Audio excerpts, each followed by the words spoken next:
बेटे के लिए बहू की तलाश कर रहे हैं, पुत्र के लिए पुत्र वधू की तलाश कर रहे हैं, ये वीडियो सिर्फ आपके लिए है। पद, प्रतिष्ठा, स्टेटस, सुंदरता और जल्दबाजी के चक्कर में आपने एक भी गलत निर्णय ले लिया तो पूरा परिवार सदमे में आ जाता है। वहीं से प्रारंभ होता है परंपरा, अनुशासन और नैतिकता की धज्जियां आपके आंखों के सामने उड़ने लगती हैं, और वहीं से प्रारंभ होता है शोषण। बार बार आपको आत्महत्या की धमकी, शारीरिक मानसिक प्रताड़ना, जिसके कारण कुछ वर जो होते हैं, कुछ पति तो गृह त्याग कर चले जाते हैं, कुछ आत्महत्या कर लेते हैं। इस तरह की नाना प्रकार की स्थितियां जीवन में दिखाई देती हैं। दोस्तों, मैं आचार्य नरेंद्र कुमार दीक्षित, नाड़ी ज्योतिष विशेषज्ञ, नाड़ी ज्योतिष टीचर, आज आप लोगों के समक्ष मैं ये नई केस स्टडी के साथ उपस्थित हूँ। सर्वप्रथम माता भगवती को प्रणाम करते हुए, परम पूज्य गुरुदेव को प्रणाम करते हुए आज की वार्ता का प्रारंभ कर रहा हूँ। देखिए, वधू लाते समय आपको, बहू लाते समय आपको सबसे पहले इस बात का ध्यान रखना है कि बहू के नाक में गुस्सा नहीं होनी चाहिए। बहू सहनशील होनी चाहिए। सहनशील होगी, जल्दी गुस्सा नहीं करेगी, जल्दी नाराज नहीं होगी, तो परिवार का जो संतुलन है बना रहेगा। परिवार पर अनावश्यक मानसिक भार नहीं बढ़ेगा, क्योंकि जिस स्त्री की कुंडली में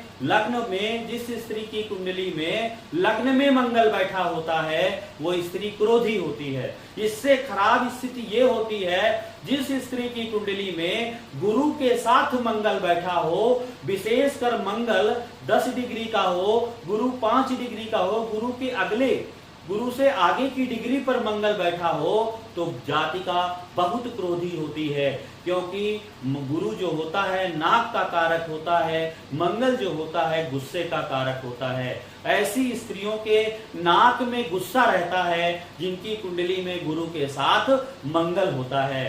बहू लाते समय 2 बातों का पहले ध्यान रखना है। मंगल का संबंध लग्न भाव से नहीं होना चाहिए। लग्न भाव का बैठा हुआ मंगल क्रोधी बना देता है, अथवा गुरु का संबंध मंगल से नहीं होना चाहिए। अगर ये दोनों स्थितियां हैं तो बहू आपकी सहनशील नहीं रहेगी।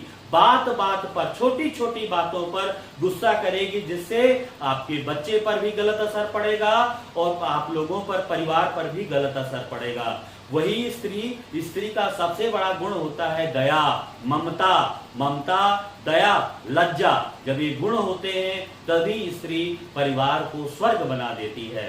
दूसरा सबसे महत्वपूर्ण बिंदु है बुध और चंद्रमा की अंशात्मक युति। बुध और चंद्रमा की अगर एक साथ बैठे हैं और दोनों की युति है, और साथ में क्या है, दोनों के अंशों में बराबरी है।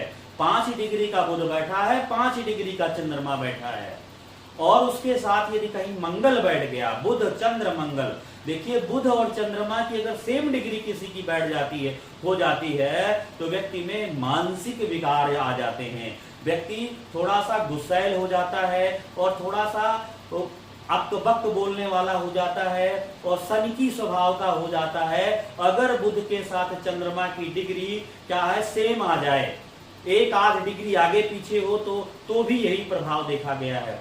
अगर बुध चंद्रमा के साथ मंगल आ गया तो क्या हुआ, बुध बुद्धि का कारक, चंद्रमा मन का कारक, मंगल क्रोध और आक्रामकता का कारक होता है।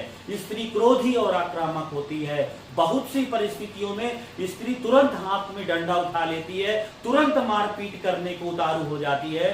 यदि किसी की कुंडली में बुध चंद्रमा की सेम डिग्री हो, सेम डिग्री का मतलब मैं कहता हूं 1-2 डिग्री आगे पीछे हो, सेम का मतलब बुध 5 डिग्री का हो, चंद्रमा भी 5 डिग्री का हो, बुध 3 डिग्री का हो, चंद्रमा 4 डिग्री का हो, साथ में मंगल 5 डिग्री का बैठा हो, तो समझ लीजिए स्त्री इतनी आक्रामक होगी, उसे पागलपन के दौड़े पड़ते हैं। बहुतायत पागल लोगों की कुंडली में देखेंगे, उनकी कुंडली में बुध चंद्रमा की अंशात्मक युति होगी, मंगल भी विकृत होगा, क्योंकि चंद्रमा मंगल का भी प्रभाव वहां पर देखा गया है। अगर बुध चंद्र मंगल की युति 6-8-12 भाव पर हो गई तो स्त्री पागल, आधा उसका दिमाग कमजोर होता है, अर्थात वो उसमें उसको समय समय पर जैसे पागलपन के दौड़े आते रहते हैं, या समय समय पर उसको इतना क्रोध आता है वो किसी को भी मारने के लिए उतारू हो जाती है, तो इतनी आक्रामक और हिंसक हो जाती है कि वो आगे पिछला वो सब भूल जाती है। तो दूसरी स्थिति आपने समझा बुध चंद्र मंगल का। अब इस स्त्री को देखिए, ये स्त्री है 27/8/1976, 10/15 कपूरथला। इस स्त्री की कुंडली में देखिए इतनी गुस्सैल महिला है ये कि ये जब भी इसको 15 दिन में इसको गुस्सा आता है, अमावस्या या पूर्णिमा के पास जब चंद्रमा की स्थिति कमजोर होती है, तो तब इसको क्या है पागलपन का दौड़ा आता है, तब ये अपने पति के ऊपर आक्रामक हो जाती है, अपनी नंद पर आक्रामक हो जाती है, अपनी सास को भी मारने लगती है। तो सबसे बड़ा कारण देखिए बुध का संबंध चंद्रमा से और मंगल से है, गुरु का संबंध मंगल से है। गुरु क्या है? नाक है, मंगल क्या है? गुस्सा है।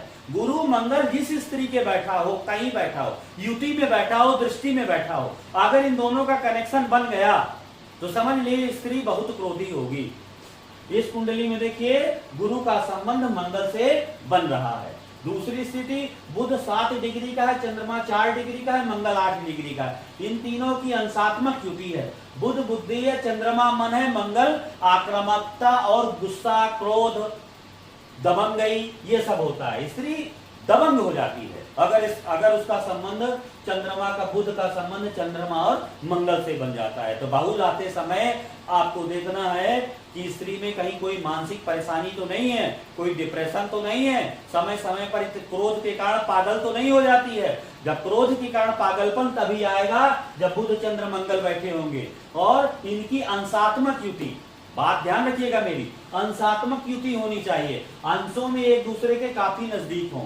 तीसरा महत्वपूर्ण पॉइंट है कि लग्न से राहु का प्रभाव, लग्न पर राहु का प्रभाव अगर है, लग्न पर राहु का प्रभाव है तो रिश्ते में भ्रम आ जाता है।